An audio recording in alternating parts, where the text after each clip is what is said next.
Okay. That is okay. Okay, anyways, great to see all of you here. Great to be back with us. Friday, nice to meet you with all. So we've got a good topic today. Spiritually humble, even mentally humble today. We're going to talk about worries in specific. Okay, so people tend to worry about a lot of things. You guys have any worries you would like to share with me? Any worries that you have? Anything at all? All of you have to go like you.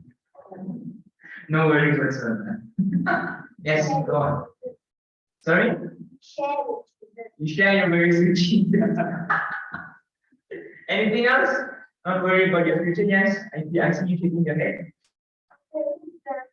Exams. Yeah, I'm having one of those worries as well. Yes. I'm concerned with leaving my wife. I'm not around anymore. Okay, that's interesting as well. Yeah, we have a lot of worries. A lot of us have a lot of worries. It's very common for human beings to be very worried, and it's actually growing more and more these days. You know, as things get tougher, education gets harder, jobs get more sophisticated, worries tend to grow. People get worried about a lot of things and worry, and you get the degree, the level of worry they have to say worse. Okay, so in the world, in the worldly standpoint, there are a lot of things that people say. Some people say it's not good to worry. Stress, unnecessary stress, unnecessary damage and stuff like that doesn't help. Some people say it's good to be worried. It helps you grow as a stronger person, helps you strive forward for your goal. But as Christians, we have to look at everything in this spiritual standpoint as well. So what can we see? Or what can we say? What does the Bible say about worries? Okay? So first of all, if you look at Matthew 6:5, first verse 12 and 5. So I tell you, don't worry about the things you need. The first thing it says already is don't worry. Okay? What you will eat, drink, or wear, what you will drink, eat, or wear. Life is more important than food, and the body is more important than food. What life are we talking about? Spiritually. It's more important than food. Because that's eternal life. And what? The body is more important. Take care of your body than what you put on it. So the main thing that it says here is to not worry. It is sharing. Okay.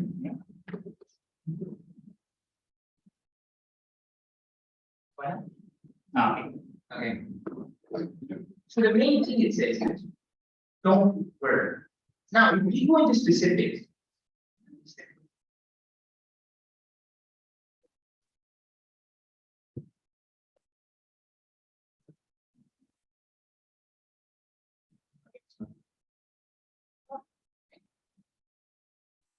all right. Technical difficulties. Okay, anyways, if we look at worries specifically, people, I would say I put together three specific things people worry about. Three specific things that people worry about in these days. So we'll go through them one by one. Through them, we will start and we'll see if we can learn why the Bible tells us not to worry. What should we do instead of worrying? And all those kind of stuff. Okay? So the first thing I would say people worry about is past. A lot of people tend to worry about past. An incident happens, something bad happens, and they get shamed, They go and talk on stage, they get paid, right? And they constantly worry about it, about the past. They just constantly think about it and worry about it. But is there a point in worrying about the past? What happens when you just constantly worry? What does the Bible say? It says, Proverbs 12:25. What does it say? Worry takes away the joy, but a kind word makes you. Worries take away the joy. It leaves you what? Heavy-hearted, sad, depressed, all these kind of things. It takes away the joy that you experience. And especially worry about something that what can't be changed. For example, what do we have? Look at this verse, Matthew 6:27. Tell me, I'll ask you this verse, I'll ask it to you guys. Who of you, any of you, I worry that had a single hour to your life? Can any one of you? No. It takes away your joy, leaves you heavy-hearted, and it doesn't give anything, it doesn't add a single hour to your life. So why worry? Okay? If we look at an example, an incident, a story that happened in the Bible, very interesting. It's the story of King David. Okay? If you look at 2 Samuel 15, verse, 2 Samuel 12, verse 15 and 18.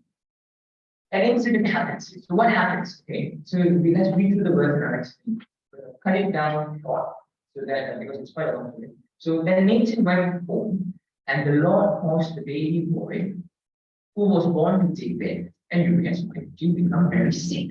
So now David's child is very sick. God caused him to become very sick. And what happens? David is very worried about this. Okay, through 13 and 14, it will say that David is very worried about his child being sick. He'd be so worried that what happened? He wouldn't eat, or he wouldn't get off the ground. He'd be on the ground, not eat, wouldn't move, and all he would do is ever pray. He would pray and he won't eat, he would stay on the ground. He was worried sick for his baby. Okay, without good health. And what happened? We continue on 2 Samuel 15. On the seventh day, the baby died. That means what? What does this mean? On the seventh day, for 7 days, David went on like this. For 7 days, he didn't eat anything. He didn't get off the floor, just kept praying, begging for God's help. And what happens? Then when the baby died, his servants were afraid to tell him that the baby was dead. They were afraid, just terrified to tell David. Why were they terrified? They said, look, we tried to talk to David while the baby was alive, but he refused to listen to us. If we tell David that the baby is dead, he might do something bad to himself. They were terrified to tell him. They said, well, the baby was, even when the baby was alive, when it was just sick, David was doing all these kind of things, not thinking everything, he was worried so much. But now the baby died. Imagine if he found out about him, what would happen? They were afraid that he might do something to his son. Okay? So if you continue, then what happens is David would overhear his servant. He would overhear the servant talking, and he would call the servant from him. He would say, come here, and he would ask, is the baby there? And the servant would say, unfortunately, yes. Baby is dead. What happens to him? He throw a tantrum? Or, let's see, 2 Samuel 12:20. Then David, so this is after David found out that the baby is dead. Then David got up from the floor. He washed himself, took a shower. He changed his clothes and got dressed. Changed his new clothes, got dressed. Then he went into the Lord's house. He worshipped. After that, he went home and asked for something to eat. His servants gave him food and he ate. Amen, you're confusing. David was worried sick when the baby was not. When the baby was still alive, he would not even eat. Why, when the baby died? Was he happy that the baby died? What's going on? You're confusing. David himself explains this. What does he say? He says, David says, while the baby was still living, I cried and I refused to eat because I thought, who knows? Maybe the Lord will feel sorry for me.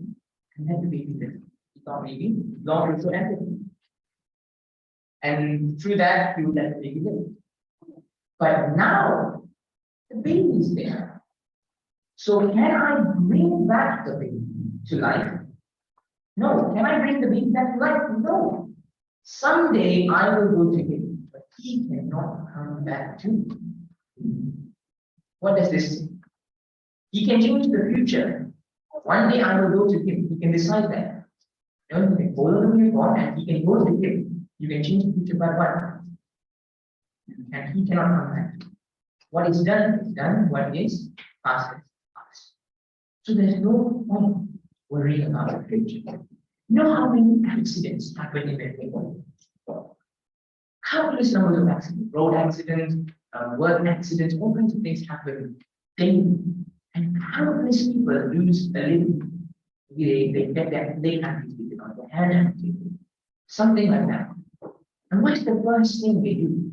It's not worry. They say, how can this kind of thing happen to me? Why does it happen to me? Why me? They get worried about it. And worrying bring back their limbs?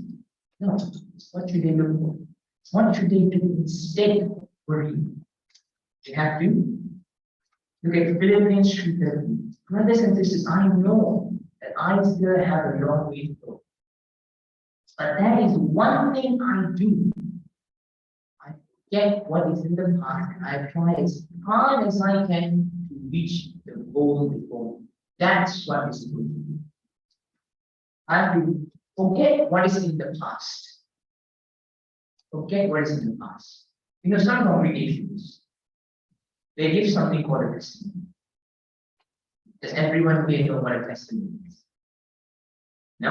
Everyone knows the testimony? They give a short story of their life. Okay, about a sin maybe they did, they committed, stuff like that. So why doesn't our church give any testimonies? We don't practice testimonies. Any idea why? What's the difference? Why? Because the Bible says, the Bible is not says that we might bring down the past. For example, if he gives a testimony on him drinking, what's the point bringing it up? He will say, he will go so detailed, so specific into the sins he's done. I used to drink like this day and night, every single day.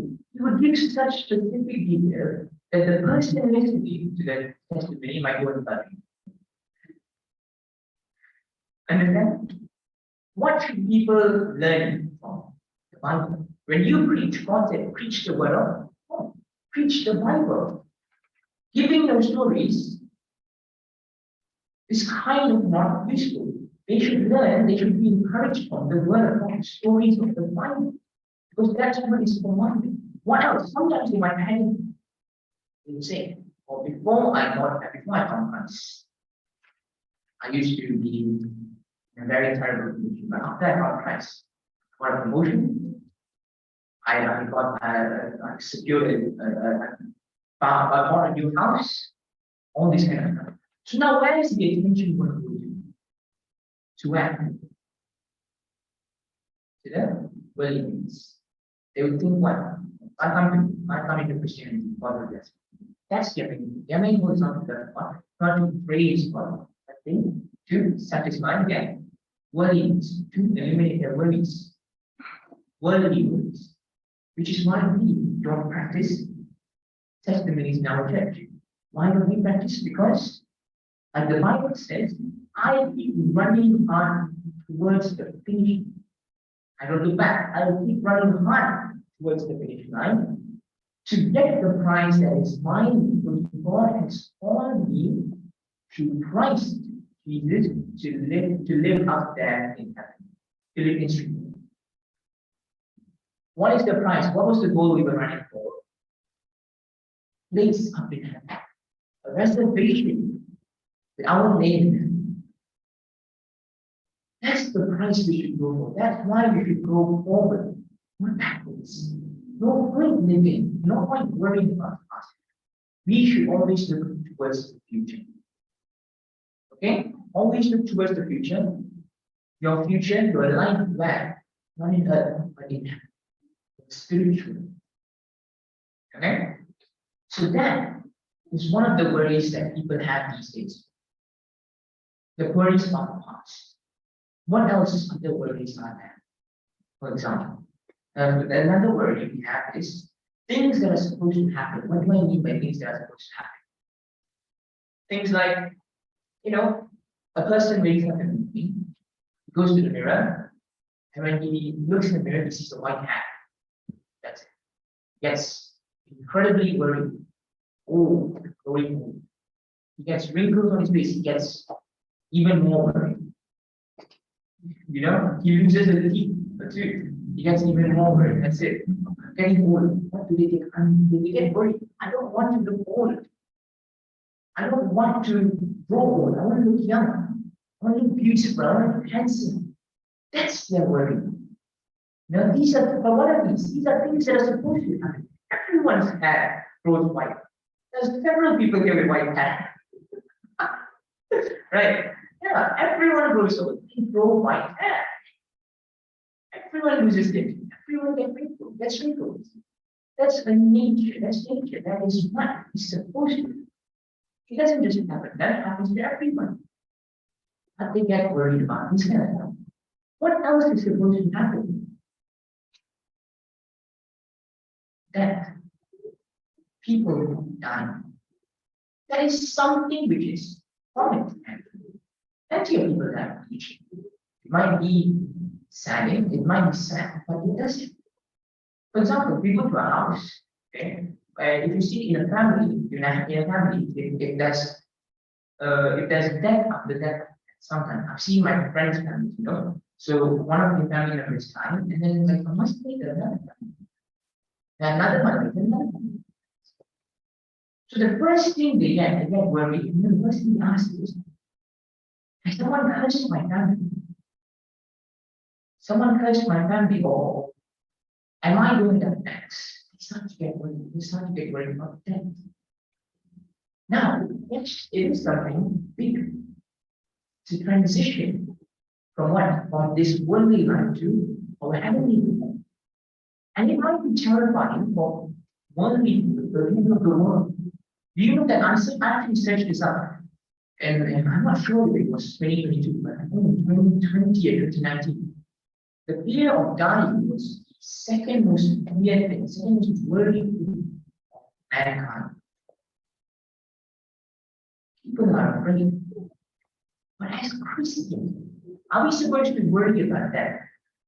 Some people even go, they have these supernatural things. They have that wall which they can see the future, they take the cards. They will go for that. I want to know when I die. I want to plan, I want to experience everything before I die. Because they are afraid to die. They worry about that.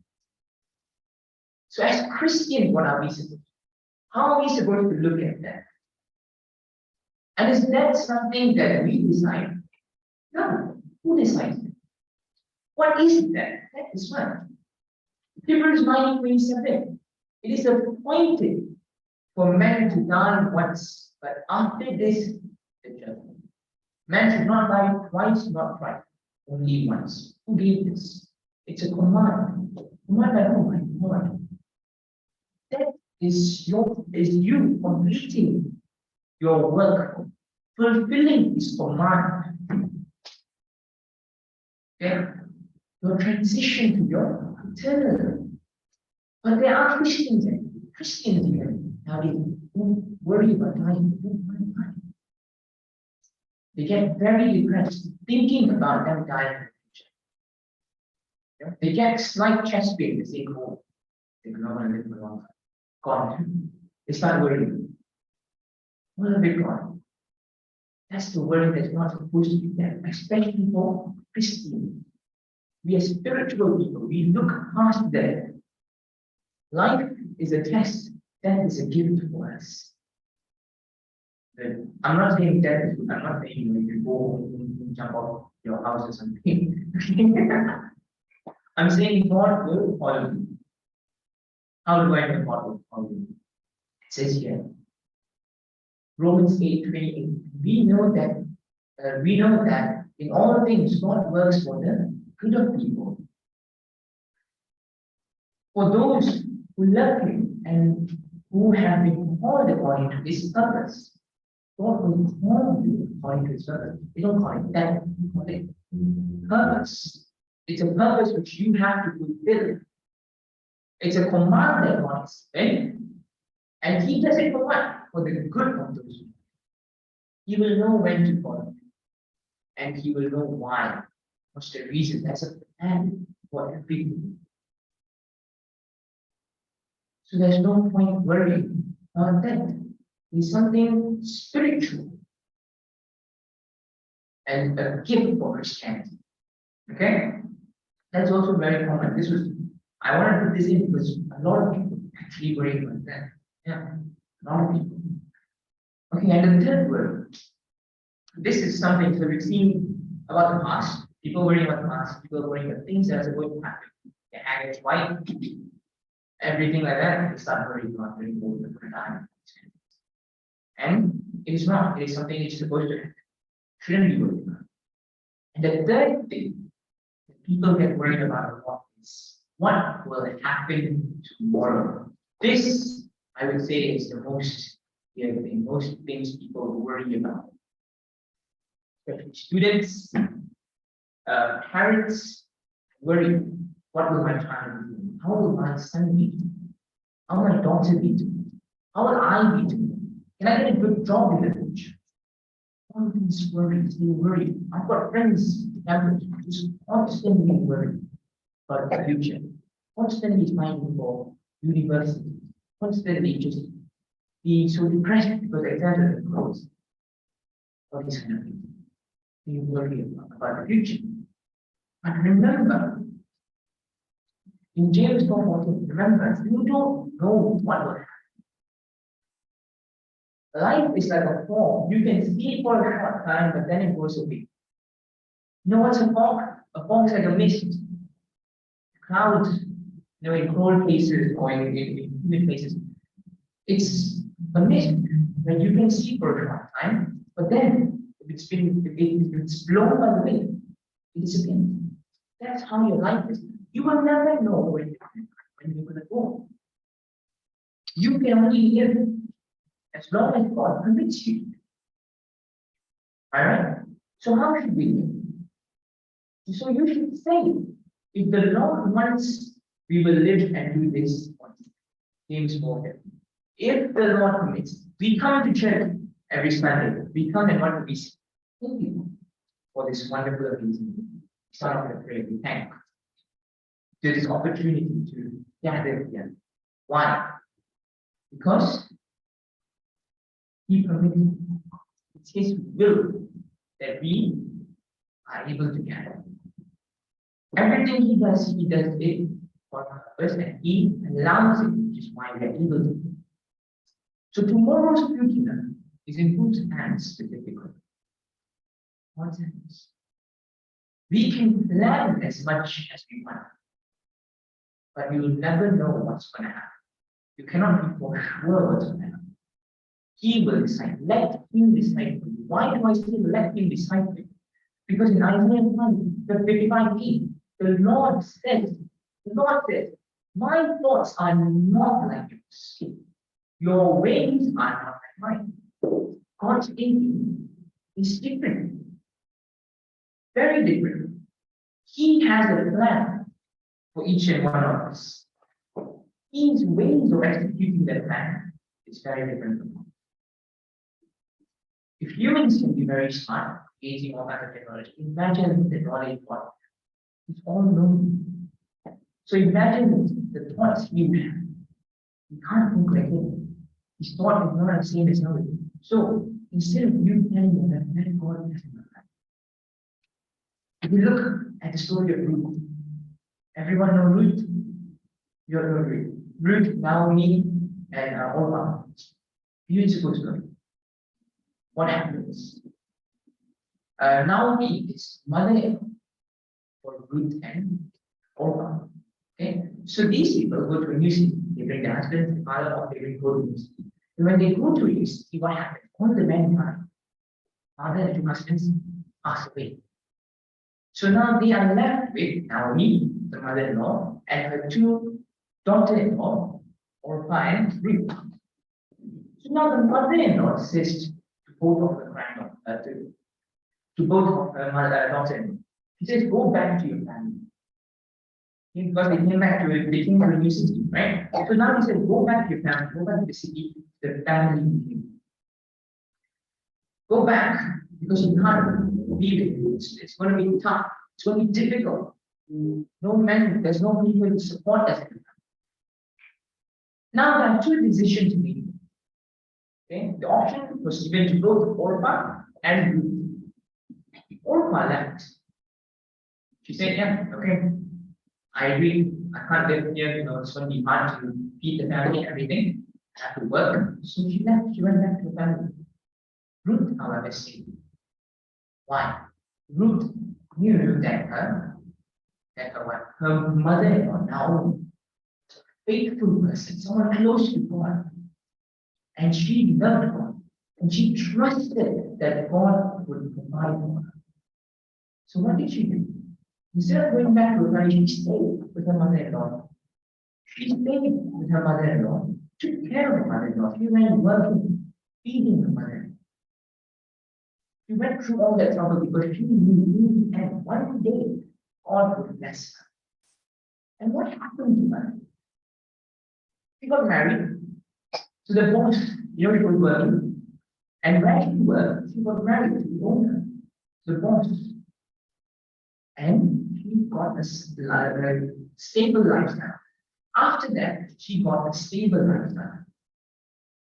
Was this planned by her? No. Could she have predicted any of this? That she would go to work specifically here to get married to what? No.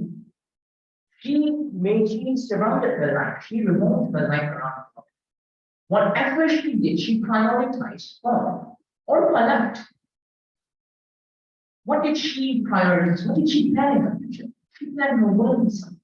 She said she didn't care if there was marriage going back, if there's a church there, or if they conduct sermons or anything, they should do that. As long as there's a job there, as long as I get to live happily here on earth.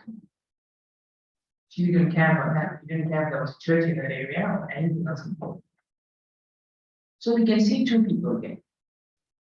Orpah who left, and Ruth, who worked hard, got into a stable life.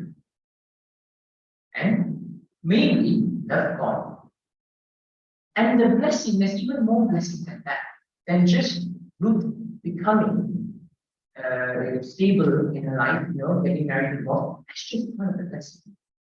What's the main blessing? In the Bible, when Orpah left Naomi and went back to Bro.Aemon and stand, the story ends there. She's gone. The story ends there, and we don't know anything else about her. But Ruth story continued. She continued. Imagine your name coming up in the Bible, using you as a reference to how Christians are supposed to be. What a position that is! What an amazing thing that is! Using you as an example of what a Christian. She stayed, and her name was in the Bible. And who was born from her? Oh, Jesus. Son of God himself was born from Ruth, the generation of Ruth to David to Solomon. All that generation, and what happened? The Son of God. The Son of God was sent to the generation. How amazing is that? Now, if Ruth left, just like Orpah did, would she get such a blessing? Would her name not come? Her name would have not continued. That's the same thing that happens today.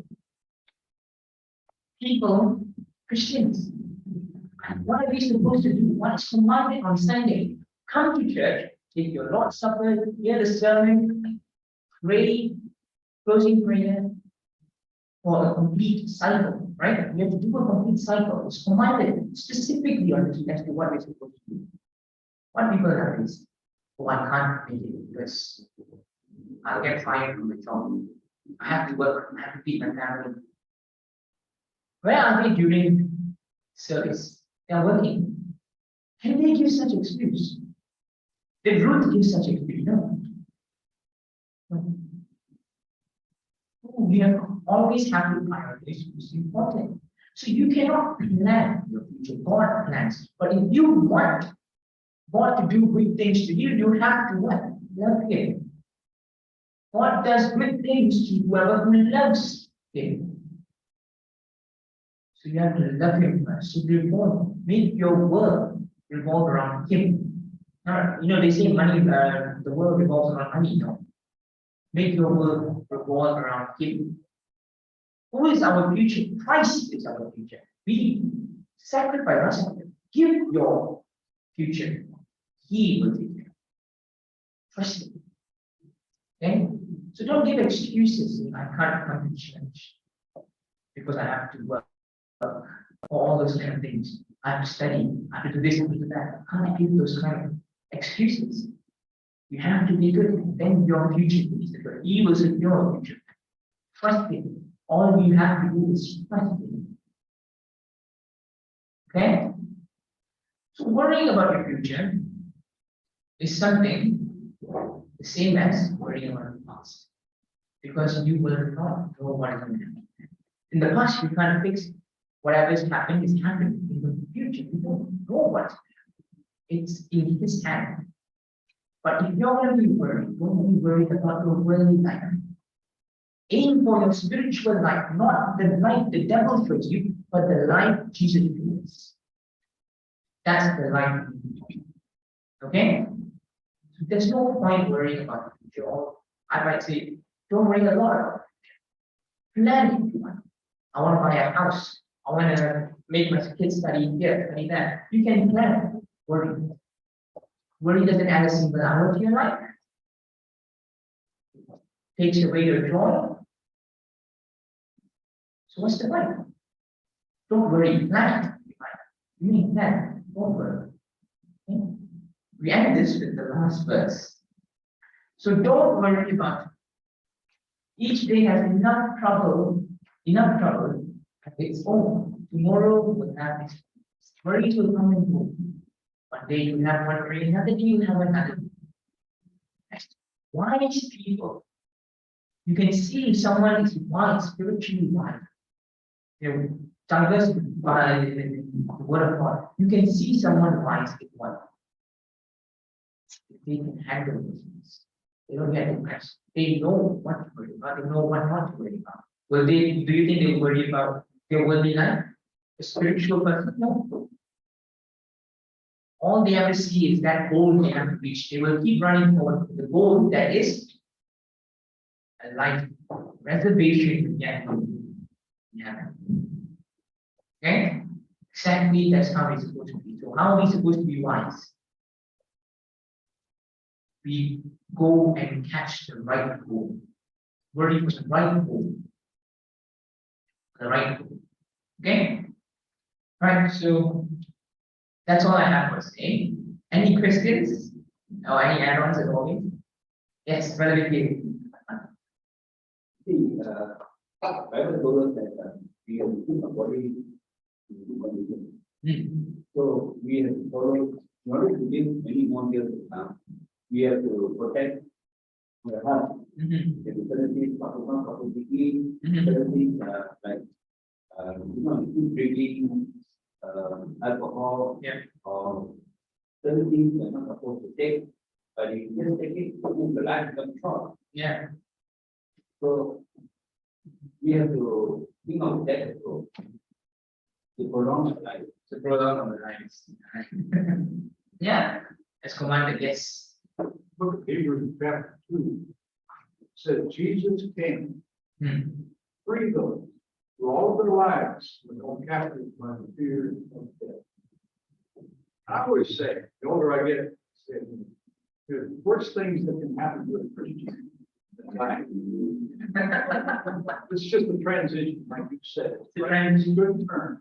Fear to death. Very true.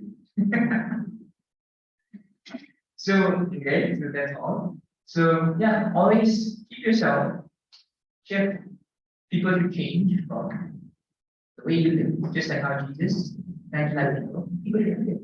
Why is he so happy? Why is he so energetic? So kind and everything. And from that you will see, you will know that you are a Christian. And because of that, you are peaceful, worryless. And from that you will see. So throw away your worries. Plan ahead. Aim for that goal in mind, but throw away your worries. Okay? All right. Thank you very much. Brother Kata. Just like thank Aemon for the presentation. Okay, like maybe ask a few questions from the audience. The number one worry.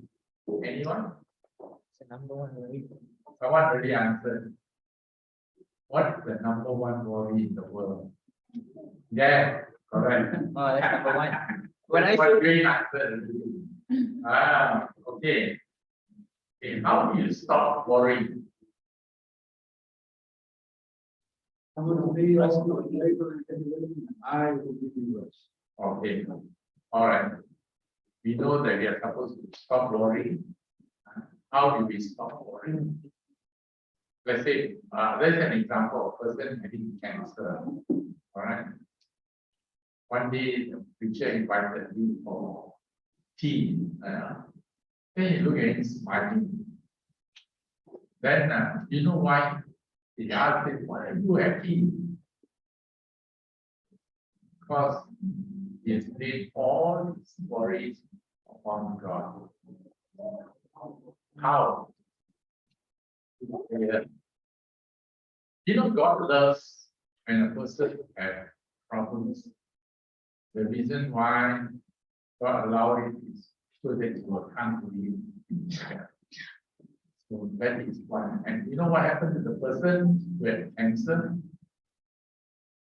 He lived.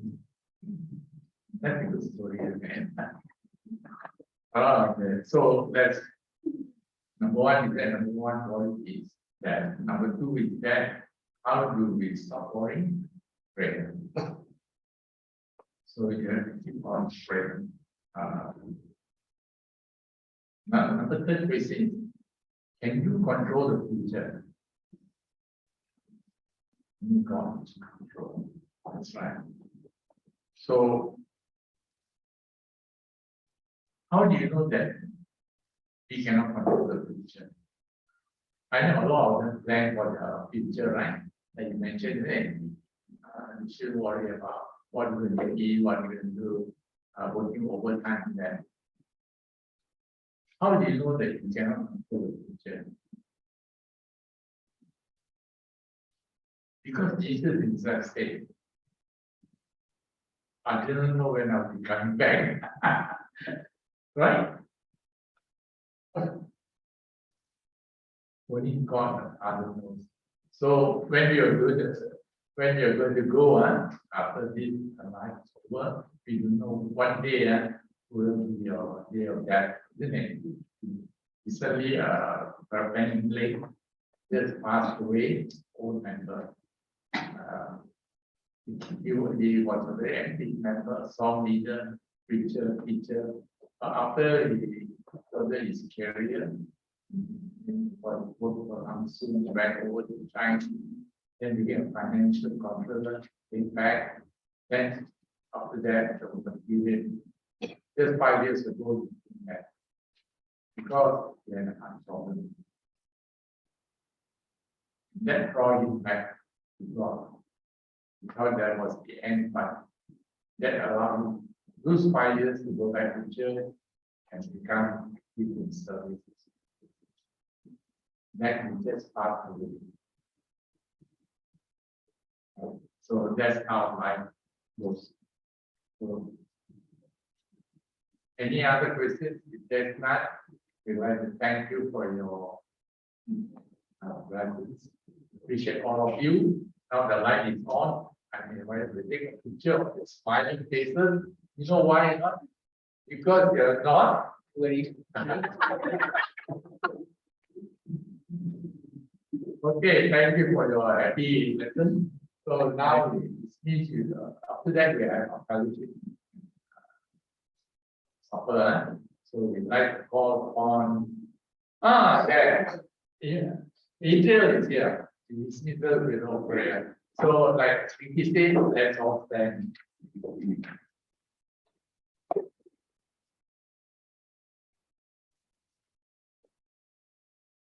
Let us pray. Oh God, thank you for this wonderful day that you blessed us. Thank you for giving us this opportunity to come together as a family together and learn a portion of your words, Lord. We thank Aemon for giving such a great presentation and a sermon on this great topic and reminding us that we should all put our sorrow, our worries to you. We should pray all the time when we have any issues. We don't have to worry. Thank you, Aemon, for we thank Aemon for giving us this reminder today. Lord, as we leave from this place, please bless us to grow as Christians, stronger, and having the hunger inside us to search the word of yours, Lord. Lord, Jesus, we pray, amen. Okay, let's go up.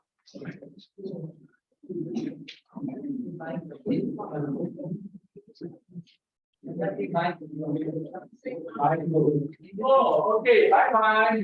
Yeah, that's right. Where? From here. Up there, up there, up there. Up there. Okay. Okay. Now, the Church of Christ here, I'd like to thank you all for tuning in. I hope you enjoyed the lesson. We hope to see you all again. All right? Thank you. Henry, yeah, the preaching the other time I told you.